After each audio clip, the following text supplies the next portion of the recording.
I met a stranger who knew too much about me. And it wasn't a coincidence. I was waiting at a crosswalk on my way to the office. Someone beside me spoke my name. Daniel. I turned, half expecting a coworker, or maybe someone from my building, but the man standing next to me was a stranger, tall, maybe late 40s, wearing a dark coat and a flat cap, with eyes that looked like they'd seen too much. Sorry, do I know you? I asked, pulling one earbud out. He smiled politely, but didn't answer, just nodded and said, "Your father's name was Marcus. He died when you were 9. You still have that baseball glove he gave you." I blinked. The light changed, but I didn't move. My heart started racing. "That wasn't information, you just guessed." "How do you know that?" I asked. The man looked both ways, then said, "We shouldn't talk here. Cameras." He pointed subtly at a streetlight, then turned and crossed the street, blending with the crowd. I didn't follow.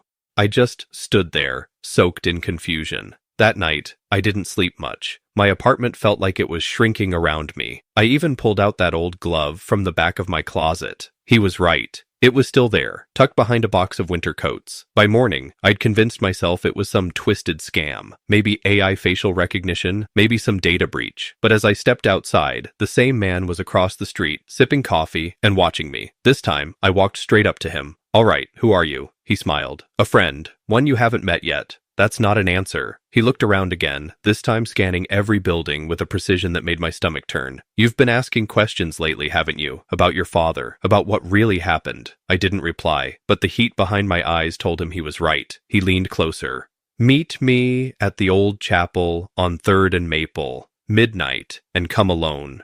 Before I could respond, he walked away. Back at home, I did something I hadn't done in years. I pulled out my dad's police files. He was a detective, killed in the line of duty.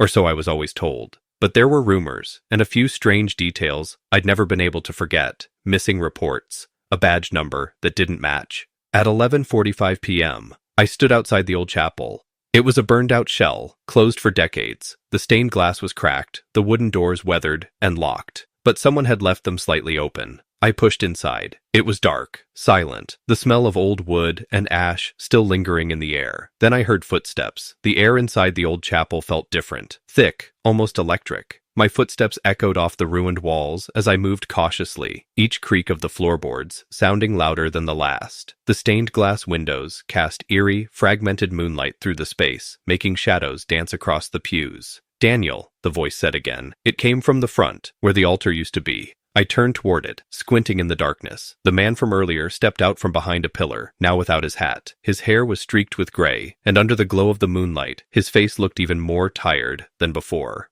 "You came. Good. You didn't leave me much of a choice," I said, my voice sharper than I expected. He nodded. "Fair enough, but I need you to listen." I folded my arms. "Start talking. Who are you, and why do you know so much about me?" He gestured for me to sit. I didn't. "I worked with your father, not officially. We were part of something off the record, a group that investigated cases too strange for the department to touch.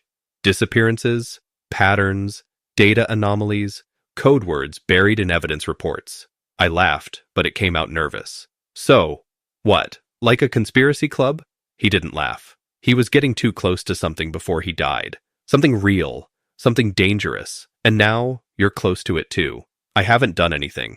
"Not yet," he said, "but you've been digging, trying to piece together what he was really working on. Your search history, the calls you've made, the files you've requested from archives. They've noticed." "Who's they?" He stepped closer, lowering his voice. "A division buried so deep, most of the agency doesn't even know it exists. They scrub what isn't supposed to be found. And your father found something he wasn't supposed to." My breath hitched. "Then what happened to him wasn't an accident?" "No," he said plainly. "It was a cover-up." The room fell silent. A distant sound outside, maybe a siren, echoed faintly. I shook my head, my thoughts racing. "Why tell me this now?" "Because the same people who took your father out are watching you. They know you're getting close, and you're in danger." The floor creaked behind me.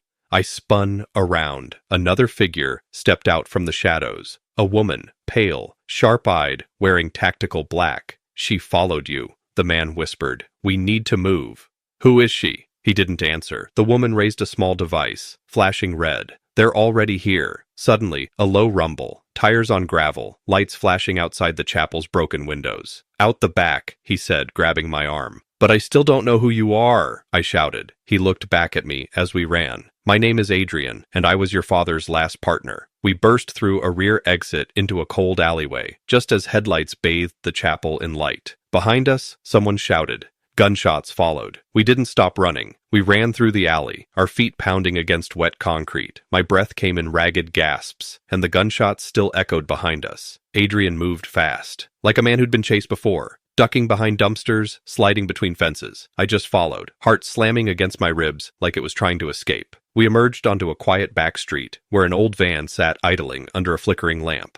Adrian flung the door open and shoved me inside. Down, he barked, slamming it shut behind us. I dropped low between the seats as the van peeled off, tires screeching. The driver was the woman from the chapel, now calm, focused, and behind the wheel like she'd done this 100 times. No introductions? I asked, trying to sound braver than I felt. Later, Adrian said. Right now we stay off-grid. What the hell is going on? Why are people shooting at us? They're not people, the woman muttered, eyes fixed on the road. Not really. Not anymore. That didn't help. Adrian leaned back, rubbing his face. The group we're running from is called Axis 3.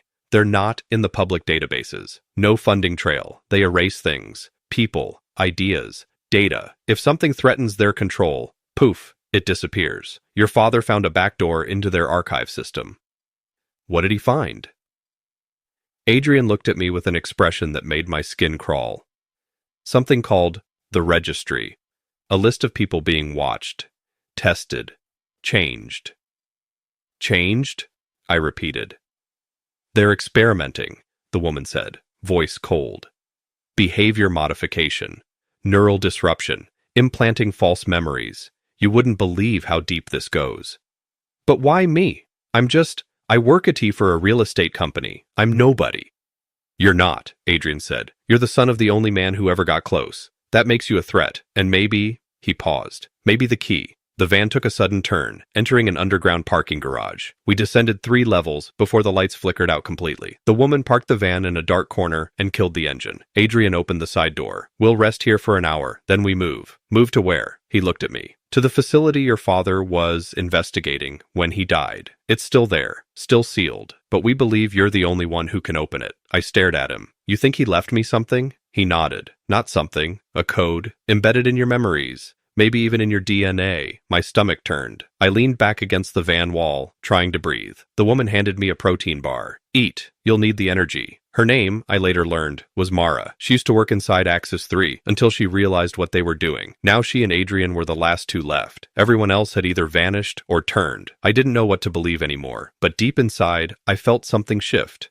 Like a locked door cracking open. And when I closed my eyes, I saw a hallway I didn't recognize. A door. And a voice I hadn't heard in years. My father's. I didn't sleep, but somewhere between exhaustion and panic, I drifted into a haze. And that's when I saw it. Like a memory I'd never lived. A narrow hallway, lined with green walls, humming with fluorescent light. At the end was a metal door. I walked toward it in the dream, or vision, or whatever it was. And as I reached for the handle, I heard my father's voice. Daniel, if you're seeing this, they've already found you. I snapped awake, my shirt damp with sweat, my heart thudding in my chest like a drum. The parking garage was dead silent. Mara was standing at the edge of the shadows, keeping watch. Adrian was asleep in the front seat, gun resting loosely in his lap. I sat up slowly. He spoke to me, I said quietly. Mara turned. Your father? I nodded. In a place I've never been. A hallway. A metal door. She walked over, crouching in front of me.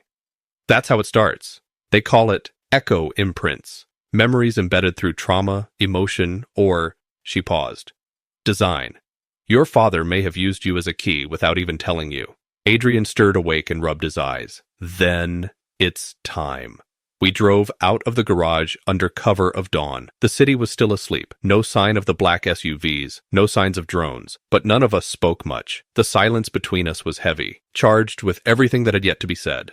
Adrian guided us to the outskirts, past industrial blocks and empty warehouses, until we reached a fenced-off complex covered in vines and rot. The place looked dead, abandoned for decades. This was an Axis outpost once, he said, before they went dark. The facility's gate was padlocked, but Mara made quick work of it with bolt cutters. Inside, the place was a labyrinth. Hallways lined with old terminals, shattered glass, and rusted signs. But I recognized it. It was the hallway from the dream. I stopped walking. "It's here," I said. "This way." I didn't know how I knew. I just did. I led them through turns and down a narrow corridor that ended at the same metal door, still shut, but untouched. Adrian stepped beside me. "You're sure?" "I saw it. In my head." Mara scanned the walls. No keypad, no lock, nothing external. Adrian tilted his head. "Biometric?" Without thinking, I raised my hand and placed my palm flat against the door. A soft click echoed, followed by a deep hiss. The metal creaked and began to slide open. Inside was a small, sterile room. One chair, one desk, and an old computer, screen still glowing faintly with static green text. Mara stepped in first. "Still powered. That's impossible." Adrian leaned closer to the screen. Lines of code blinked. Then it changed. "Welcome back, Daniel. Access granted." I stepped forward, pulse pounding. "How is this possible?" Adrian's voice trembled as he whispered, "Your father did more than just hide the truth. He built a legacy." Then the screen flashed again. Begin sequence, phase 2. The facility lights turned on, and somewhere deeper in the building, something started to move. The hum of the facility came alive like a sleeping beast stirred from slumber. Overhead, lights buzzed to full brightness, illuminating the sterile hallway beyond the door. A mechanical clank echoed through the walls, like gears shifting after years of silence. Adrian drew his pistol. Mara stepped ahead, scanning the corners. "What did we just wake up?" I asked, my voice barely more than a whisper. Adrian didn't look at me. Phase 2 wasn't supposed to exist. Your father, he must have discovered it just before he died. But none of us ever found this place. Only you could. The screen behind us was still blinking, now running lines of code too fast to follow. Diagrams, coordinates, DNA markers, all with my name on them. My chest tightened. "He used me. As a key, as a backup system." "No," Mara said. "He trusted you. That's different." We moved cautiously down the corridor, turning a corner into a much larger chamber. Inside, rows of transparent capsules lined the walls. I stopped in my tracks. People, dozens of them, floating in cryosuspension. Male, female, young, old. Some looked barely alive. Others had scars, burns, wires, implants snaking under their skin. "Oh my God," I breathed. What? What is this?" Adrian walked slowly along the line of pods, inspecting them. Phase 2, human trials, memory experiments, personality erasure. This is what Axis 3 was hiding. Mara's face was pale. Some of these people, I recognized them from missing persons reports. The screen above the chamber flickered to life. A video began playing. It was grainy, old. My father sat in a metal chair, staring straight into the lens. If you're seeing this, it means Daniel found the door. And that Phase 2 was activated. I didn't want it to come to this. I froze. I embedded a memory code in Daniel at age 8, a set of subconscious instructions designed to unlock this terminal only if Axis 3 reached a certain activity threshold, which they now have. I failed to stop them, but maybe he won't. The video glitched, then resumed. They're replacing people, Daniel, rewriting them, hiding failures inside empty shells. But the ones here, they're the originals, the last trace of truth. You must expose them. Download the registry. Show the world. The screen cut to black. A long silence followed. Then Mara stepped forward. The system's still online. We can pull the data, upload it. If we get it to the right nodes, there's no scrubbing it. But once we do, Adrian added, they'll come. With everything they've got. I looked at the sleeping faces, at the blinking console, at the door behind us that had already begun to seal shut. Then we don't wait. I moved to the terminal, fingers hovering above the keys.